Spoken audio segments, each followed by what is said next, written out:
உண்மையை சொல்லி நன்மையை செய்தால் உலகம் உன்னிடம் மயங்கும். நிலை உயரும் போது பணிவு கொண்டால் உயிர்கள் உன்னை வணங்கும்.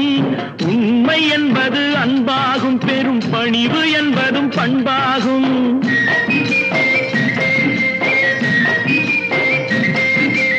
உண்மை என்பது அன்பாகும், பெரும் பணிவு என்பது பண்பாகும். இந்த 4 கட்டளை அறிந்த மனதில் எல்லா நன்மையும் உண்டாகும், எல்லா நன்மையும் உண்டாகும். 6 மனமே 6 அந்த ஆண்டவன் கட்டளை 6. 6 மனமே 6 அந்த ஆண்டவன் கட்டளை 6.